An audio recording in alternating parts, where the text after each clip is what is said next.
Hello friends, a warm welcome from Aussie's group. Today we are back with a PTE Interactive Question Answer live series. I'm Malcolm and along with me I have Gaurang. Sir, how are you today? I'm fine, Malcolm. How are you? I'm fine. Thank you so much for being here, sir. And sir, we have already seen the speaking, writing and reading modules. Right. Now we are on the last stage of listening. And last week we did see summarized spoken text as well. Yes. So what are we going to see today, sir? Today we will be looking at listening, multiple choice, choose multiple answers. All right. And it is usually, not always, but usually the second task that you encounter in the listening section. That's right, you're right, yes. And generally, how many questions do we have for that? We would have 3 to 4 questions. Sometimes it's just 2. Right. Sometimes it can be just 1.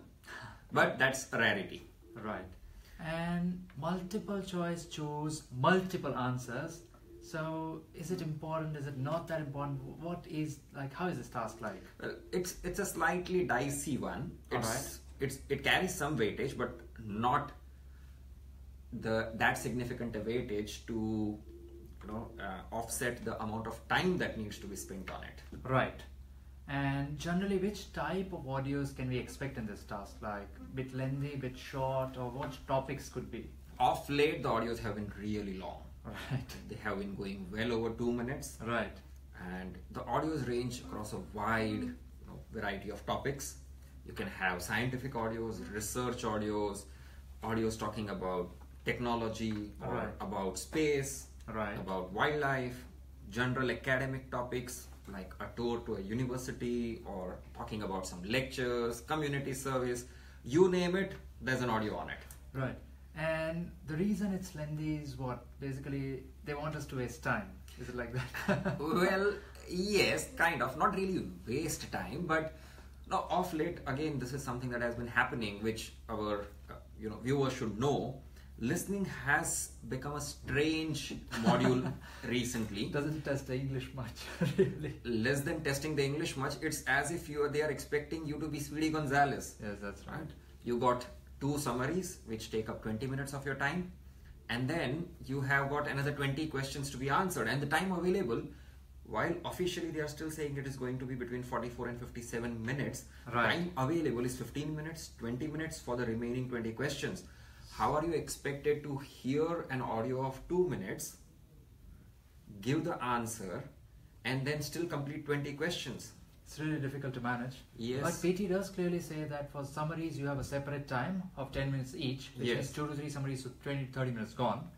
But still, PT is giving, let's say, just like 17 minutes for 15 questions, or let's say 19 minutes for 15 remaining, or 16 remaining questions. So per question, hardly a minute or even less sometimes. Yes, now we don't know what to expect. That is why students recently have been struggling with listening, and it's obvious if you don't complete your listening section, you're not going to get your marks for your writing section. Definitely. 79 is an out of the question. Yes. So this is something that has stumped us as well. We really do not know what is happening. We hope that if it's a technical issue, PT resolves it at the earliest possible time. That's right, because ideally PT should give a total timer of 45 to 57 minutes. But the way things are these days, we've got students telling us that they're getting just overall, including the summaries, maybe like 37 to 44 minutes. Yes. So difficult to manage the time. Difficult to manage. Well, getting back to the question, Malcolm, I already explained what kind of questions we will have. Right. What is important for students to know to answer these questions? Definitely. I'd also like to add that one advantage in listening over reading is that in listening we don't have an independent timer per question. But the thing is that before every audio starts, we have some extra time. Right. So that's a good thing in a way, because PT is giving you time to go through the question and the options before you actually start listening to the audio. So how much time is available for this particular task? Yes, for this task we get 7 seconds. 7 seconds. 7 seconds, yes, that's right. So it can either be really short or it can be a lifetime. Oh yes, that's true. But generally I think 7 seconds is more than enough to do at least one thing, and that is to understand the question. And then yes, if you're quick at skimming, maybe you can just have a look at the keywords in the options as well. Right. And you said something, keywords in the options. So is keywords something that people should be focusing on in this question? Keywords as in, for example, the question could be like, according to the author, what seem to be the correct alternatives to something. So sometimes it can also be incorrect. Right. What is consistent with, inconsistent with. So at least those words definitely should, make some sense. Okay. So could it also be which of the below was mentioned, which of the below was not mentioned? Oh yes, it can be, definitely. It can be. And sometimes, yes, because of such questions, it can be a bit easy or tricky. Okay. Because you can eliminate sometimes, you can't. Also, are the answers straightforward from the audio, or is there some inference to be drawn? So again, both the types of questions come. Actually, it depends on a bit of trial and error, a bit of luck as well. Okay. But sometimes we've seen that it is straightforward as well. And if you're good at listening to the audio, the main words, maybe you'll get it. But sometimes, yes, inference questions do come. Yes, you're right. We have our first question for the day from Qazi Shahzad. Malcolm sir, how many marks exactly right from dictation contribute into listening and writing? Sir, it's a direct question for you. What would you have to say? Thank you for the question, Qazi. Thank you, Qazi. Precisely, now the thing is that PT doesn't mention how many points come from this task. But what PT does mention in the guideline is that you get 1 partial credit for every right word if it is in the right sequence and if it is with the right spelling as well. Okay. So roughly 3 to 5 questions, at least 3, maximum can sometimes also be 6, on an average 4 to 5. So per sentence, let's say roughly 7 to 12 words. So at least we can say easily 20 points come from right from dictation in both listening and writing, and maximum, very difficult to say.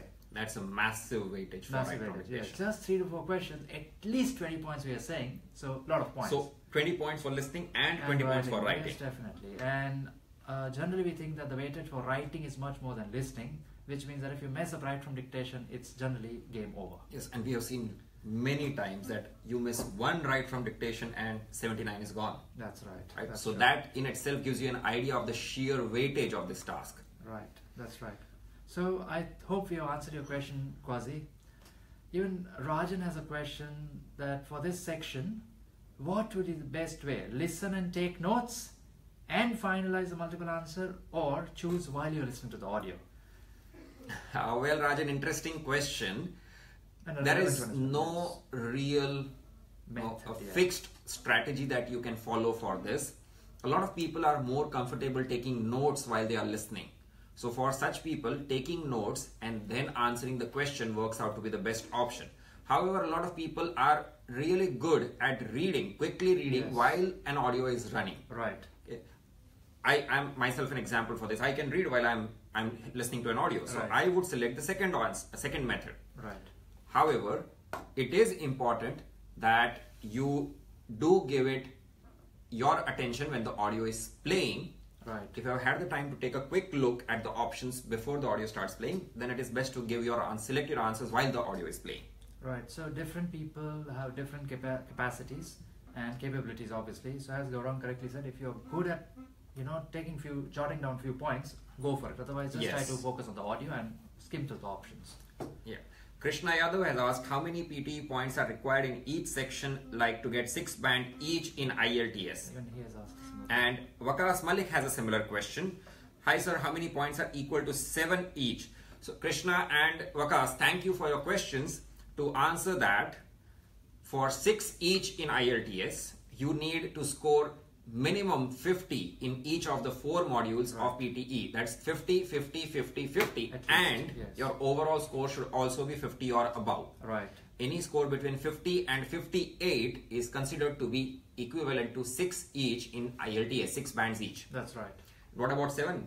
7, we need 65 plus in each of the 4 modules. So for example, if you get 65 in 3 and 64 in 1, unfortunately you won't get any points for that. That is not 7 each. Yes, even though your score might be, overall score might be 65, but if you have missed and gotten 64 in 1, then you would not be considered as having scored equivalent to 7 bands each. And Gaurang, with that I also like to share something very interesting happened yesterday. Right. One of our students, his name is Dhruval, and he's just 18 years in age, first attempt, and he got an overall score of 90, and we posted his score as well. I think yes, I saw that. Youngest achievers of 90 in his first attempt. But very surprisingly, he has a 90 in speaking, he has 90 in listening, 87 in reading, and 77 in writing.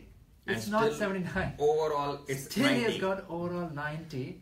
So people were a bit confused, and some people even commented that, maybe it's a fake score. We already edited it, but obviously we are not interested in editing and posting fake scores over here. Right. So can you just, try to make sense of that score? That why does it happen? I really don't know. This is something that we had even had one such score earlier as well. That's right. Wherein a student had scored 90 in 2, 82 or something in a third one, and 77 or 78 in... 78 was the overall score. And... That's right. Still had scored more than 87. Yes. And then there was another one wherein 3 of them were 90, 1 was 75, and the overall score was 78. So very difficult, very to difficult make to sense of the software. But the thing is, one thing is for sure, that even Dhruval got a 90 in speaking and listening. And generally we've seen that when people get speaking and listening high, the overall score, very high chance is close to 90. Yes. So possibly the weightage has been tweaked, modified, tweaked, something like that, because of which the overall score is high. That's right. But it is at the same time surprising. He scored 90 in listening, or 87. 90 in listening, 90 in listening and reading. And still he got 77 in writing. Yeah, that's which is again a big surprise. Yes, it is. So, bit odd, bit unusual, but yes, it can happen. It has happened with him, so yes. Happens. Okay, Munna Anand has asked, any tricks for write from dictation, sir? So, I think, first of all, thank you for commenting, Munna. But I think since that is a different task, we'll cover it when we reach write from dictation. It makes more sense to reach over there. Also, Munna, just not to discourage you, but first thing is, there are actually no tricks. It's all about following a certain method. If you follow that method, all the questions are easy enough to answer. Right? Because tricks are trying to find shortcuts. It's not really shortcuts, it's just following a right method. That's all. Right. And Gaurang, I'd also like to ask you, coming back to a task which is multiple choice, multiple answers. Now, because the instruction at the top says that you need to select all the correct answers. Right. And more than one answer is correct. Yes. So, out of, let's say, 5 to 7 options in multiple choice, choose multiple answers, do I have to really select all the answers? Or if I select one, what score do I get? How is it? Because we have cleared it before, but still, lot of confusion for this task. Yes. Now, this is a tough choice. Right. To be honest. But this is the thing. This particular task type, this particular question type has partial negative credits. Right. So you select one correct answer, one wrong answer, right. You get 0. Right. You select one correct answer, 2 wrong answers, you still get 0. Right. You select 2 correct answers, you get +2 credit. You select one correct answer, you get +1 credit. +1. However, because the audios are often so long, more than just sometimes they are confusing. Right. Choosing one option might still be easier, but choosing a second one can take a lot more time, right. Which unfortunately students do not have. Right. Time is the game. Time is the game over here. Yeah. It is not compulsory to select all correct answers all the time. If you have found one and you are pressed for time, just leave it. Select that one and move on. Right. But it is not compulsory that every time you have to give all answers. And chances are, if you're not sure, you will make a mistake and select an incorrect answer. Right. So you have wasted time and wasted your energy and gotten 0. Yes. Don't do that. I think in such question types where partial scoring is there, I think it's more about accuracy than about quantity. Yes. Yes. It's the same for this. It's the same for the reading multiple choice, yes. Choose multiple answers, as well as for highlight incorrect words. Right. In highlight incorrect words also, we will of course be discussing it later on in our series. Right. But in that also, ideally, if you're not sure of a word, don't select it. Just skip it. Yeah. Better safe than sorry. Yes. That's true. Rajan has asked another question. What's the most difficult part of PTE, including all sections, according to you? So again, very subjective question, Rajan, because according to us, if you ask us personally, PTE is really easy compared to other tests of English. Yes. Because English is not tested much over here. But yes, in reading it is, but still. So from English's point of view, I think maybe reading. From English point of view, maybe reading. Right. However, as we said, different students, different capabilities. Some find it very hard to listen and give an answer. Some find reading to be boring. Right. Some are very, very good at reading, but they stumble while speaking. Speaking, yes. So different people will find it, different ones to be difficult. However, considering the sheer weightage that is there, a lot of people find right from dictation to be very tough. Yes. Another reason for that, of course, is that it is the very last question type. Yes. and by the time you reach there, you are stressed out and running out of time. Yes, that's true. Yes. So, no one particular task, but the thing is, you need to be focused throughout the test actually, and try to make as less mistakes as possible. Focus on accuracy and time management. That's the main thing. Right? And keep a clear mind. Soon as the question is gone, forget it. You cannot change it. Yes, you cannot listen to an audio again. You cannot go back to a question. So just what is done focus on what is there on the screen. That's true. Malcolm, another thing about this particular question. Yes. Is it important to answer this question? Yes, because the other option is we skip it. Right. But obviously if we skip it, straight away we get a 0. Correct. Even the software might think that anyway this person has not attempted it. So better is, at least mark one thing. Mm-hmm. And if you're lucky, at least you get a point. Worst is you can get a 0. Okay. And do we need to listen to the audio fully? Oh yes, it's not that we wish to, but unfortunately we have to. Because earlier I still remember when PTE started, PTE did used to give the option that if you want to skip an audio, you can do it before the audio starts. Right. But unfortunately now, even if you do that before the audio starts in the first 7 seconds, let's say I just randomly select 1 and do next, I can't go to the next question. Okay. Which means that maybe PTE wants you to listen to the whole audio. Even if you get the answer in the first 30 seconds, still you listen to it. So while the audio is running, you cannot click next. You cannot. I mean, you can, but you can't go to the next question. So it will not move forward. It will not move forward. Yes. Okay. Yeah, because I do remember when I gave the exam, that was long back, 2015, yes. And at that time, we used to have the option, and even while the audio was playing, we could click next and move on. Could. So PT also realized that people are maybe doing that, to go to the later stages of the test, and now it doesn't. Well, of course, they are smart. They devise this test, so they have got to be smart. They are going to be understanding. Yes, that's right. Okay, and what else should students be careful about this particular question type? One thing is that the audio, as we said, can be a bit lengthy, can be a bit boring, can be extremely fast, and there can be disturbance in the audio as well in the background. Purposely, PT wants sometimes the audio to be very muffled and unclear. And the fifth thing is, since the name of the test is PT Academic, more often than not you get academic videos or audios or like conversation type audios. So the thing which people need to understand is that the options may or may not be in the same sequence as the audio. So if you're just going through one by one, not a very wise thing to do. Okay. And just for people to understand, if there are, how many correct options are likely to be there? Generally we can say maybe 2 to 3. Okay. Maybe 2 to 3. So does the thumb rule that we had earlier discussed for reading apply here as well? So yes, 5 options, 2 generally answers, 2. more than 5, maybe you can go for 3. But the thing is that main thing is the balance, time and accuracy. Right. As we said earlier, if you're not sure or if you are running out of time, select one, move on. Don't waste any time on it. No point to waste time. That's right. Okay. I think there are no more questions, Gaurang. Yes. But definitely we have some update to share with the students. Yes, we do. PTE has been bringing in new question types, particularly for the essays. There are new topics coming in for the essays. We have started compiling a list of some more frequently asked new topics, which we will be sharing on our Facebook page soon. Definitely. So for those of you who are looking forward to it, please stay tuned. You should have a list of new topics being posted on the Aussies group homepage as well as on the PTE tutorials page really soon. Follow us and you will get the updates. Definitely. Now the thing is that generally most of the people prefer PTE because of the writing module, because many times questions are repeated. It is not unknown. Everyone knows it generally.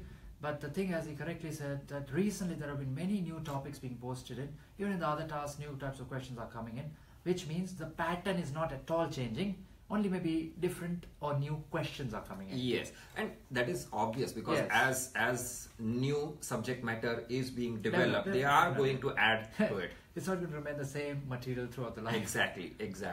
Right. So you can look forward to that. Malcolm, what's happening with the masterclass? Definitely. Since we are not having a masterclass next Saturday because of the long Easter weekend, we are having a masterclass the day after tomorrow. The date is 24th of March and we are having the class at our Melbourne premises. So in case you have not registered for that, you can definitely go to our website, which is ptetutorials.com. Under coaching, you'll be able to see the Melbourne masterclass. And since this is the last class for the month of March, we are providing a special discounted price as well. Instead of $225, you can enroll for just $200 as well. Well, that's really good because we had already decided that we will not be having a masterclass after the 17th. Yes. But considering the long weekend, we did not want students to suffer with the long gap in between. Yes. So you've gone ahead with the masterclass and we are offering a discount for it. That's right. Go ahead, sign up. If you got your exams coming over the long Easter weekend, this is the perfect opportunity to get your preparations in the right shape through a masterclass with Master Trainer Malcolm. Thank you. And even those who attended it last week, we have got very positive scores out of those as well. Like one of the students, her name is Asmita. Just yesterday she had a score as well.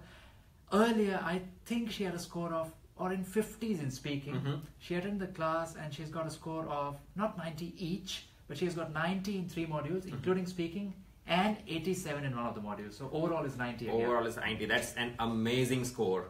Oh, well, we have just one question coming up from Rajan Shrestha again. Just wondering, is it important to read aloud as fast as we can for fluency?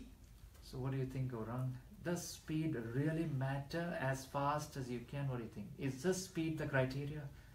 This is for read aloud or this is for listening? That is one question. If it is for read aloud, well, you have to be quick.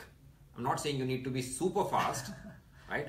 But fluency also matters. Now, fluency in itself is in 2 ways. Either you are fluent as in making no mistakes, or you are fluent as in speaking fast. Okay? You need to find the right balance. You have to find that speed which is suitable for you to be able to speak without a break and making no mistakes. Right, because PT writes the word, you need to be clear. Yes. In the instruction. You have to read it aloud as naturally as you can. That is what they are saying. Right. Naturally, aloud, and clearly. 3 things are right. That's right. So, for speaking read aloud, it has to be what is the right speed for you. Right. It can be a bit fast. Different people follow different methods. But it has to be, yes, slightly faster than normal. And it has to be without a stop. Clear pronunciation, strong intonations. That is important. That's right. And even Suhail Soni has asked a question that could you please tell me about summarized written text. So it's called summarized written text, Suhail. And the thing is that we've already covered that task before as well. So you can just go to our previous videos. You can just search in Facebook, in the Aussies page, you can just search summarized written text PTE live session and you'll get the video for that as well. Also, we will be giving you a link to that video when we reply to your comment on Facebook. Please look forward to it. You should have the link to that video by the end of today. That's right. Right? But just a quick update for you on that. Summarized written text is the first question that you will come across in the writing task. Right. You will have 2 to 3 of these questions, not more than 3. You will have a passage that can be anywhere from 70 words to 300 words. Depends, yes. Depends. The length can be really high and it is your task to write its summary in a single sentence. So there can only be one full stop at the very end. You can use commas and other punctuation marks, but no full stops and no exclamation marks. Right. Okay, everything and no commas. Sorry, no question marks. So no question marks, no exclamation marks, no full stops, because these would mean the end of a sentence. Right. Okay, everything else is fine and you have to write it in a single sentence of not less than 5 words, not more than 75 words. Right. Ideally between 40 and 45 words. That's a quick explanation of summarized written text for you. And I think even Rajan is happy with the explanation we gave for the read aloud task. Well, Rajan, you are always welcome. We are happy to help you because that's what we are here for. Well, Bindya Koirala has a question as well. Hello Bindya, thank you for joining in. She is asking that someone said the PT software did not pick my voice and I need to change my voice. How do I do that? Well, PTE software picks up almost all voices. Yes, sometimes if somebody has a very low toned voice or you're really soft spoken or your voice is lacking a bit of bass, it's more of treble, then you might face a few issues with the software fully recognizing what you have spoken. Right. One good way to do to get around this is to just put your hand behind the microphone and speak into your hand. So it gives a slightly amplified voice and echo effect kind of a thing. So that boosts the bass in your voice. That can help you improve the recognition that the software has for your voice. And I think very important is also the position of the mic. Yes, very important. Don't put it right in front of your mouth, because then you will be blowing air on it as well as blowing air from your breath onto the mic, which will create a disturbance. So try to position it just in front of your nose or just below your chin, and then speak into the hand that you put behind it.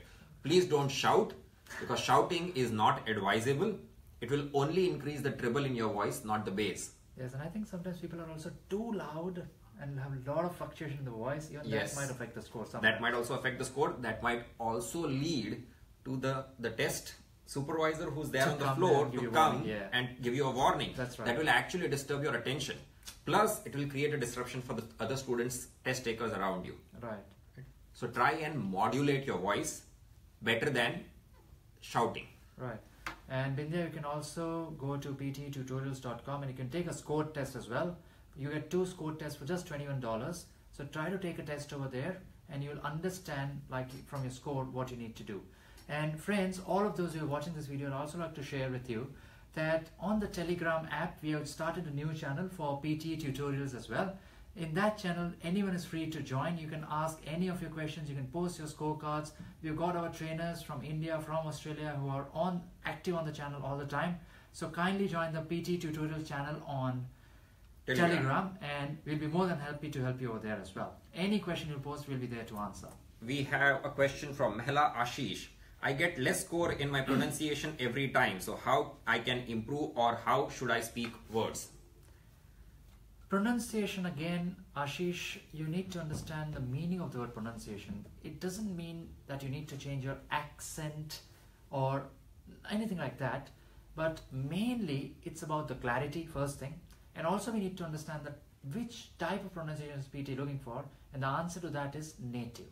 Yes. Native fluency, native pronunciation, part of native English or native-like speaking, which means you need to really be, what do you say, articulate with the pronunciation.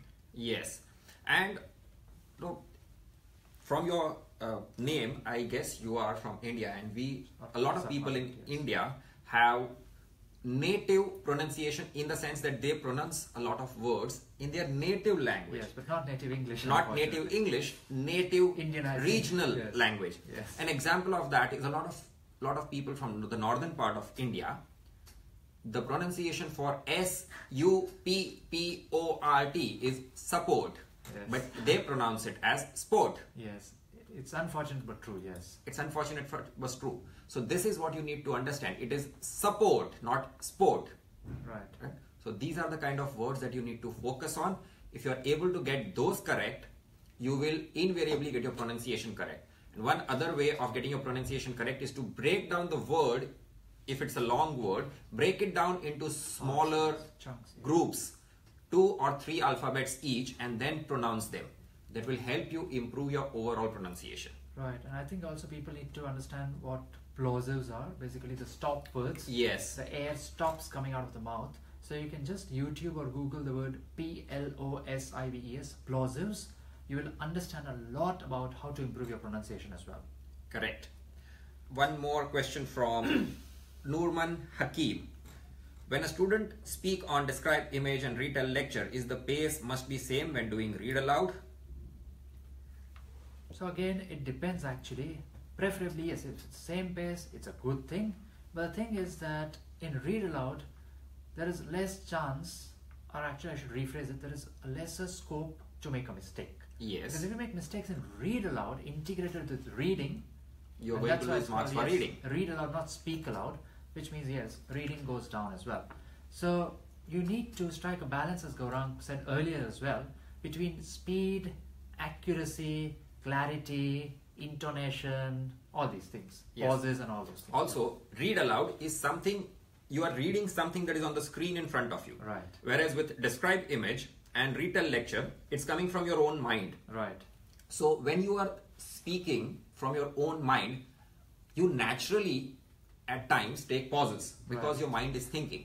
So if you bring about a natural pause while you are doing describe, image or retell lecture, it's not acceptable. Actually negative. Yes. However, with read aloud, because you are reading, you are expected to go continuously. Right. Just taking the pauses for the punctuation marks. Right. So inappropriate pauses will affect your score. Natural pauses are good for your score. Yes. Don't stop in between a word. Yes. So don't say student. Student.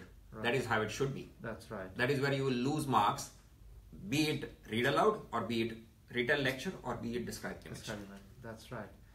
So I think, Gaurang, we have finished Almost everything that has to be covered. We have actually answered a lot of questions that are not related to our topic today, but it's nice. It's really nice that people are interacting, students are interacting with us, and they are coming forward to ask their questions. We are really happy to answer those questions, and we can actually feel your love and your sincerity towards your efforts to get your scores. And friends, again, I'd like to remind you that if you have not joined, please join the Aussies PTE Tutorials Telegram group. You just need to install Telegram app on your phone, and you just need to type @PTE Tutorials. That's it. And there are admins out there to help you any time of the day. You just post your question. You'll also get help with your score analysis if need be. Yes. Okay, Malcolm, that brings us to the end of today's session. What are we planning for next week? Well, next week again, a very important task we're going to cover, which generally people mess up in, and that is the listening fill in the blanks. A very important one because it gives you marks for listening and writing. That's and the maybe even a slight bit for reading. Reading? Because you have to read the blanks. The passage, yes. But very important for your listening writing score and your listening score. Definitely, you mess up blanks, problem. Absolutely, yes. So don't miss next week's session. It's a very important one. We look forward to having you back live with us on the coming Thursday, same time, same place. Till then, keep practicing, keep visiting ptetutorials.com and keep getting your scores. All the best. All the best. Thank you.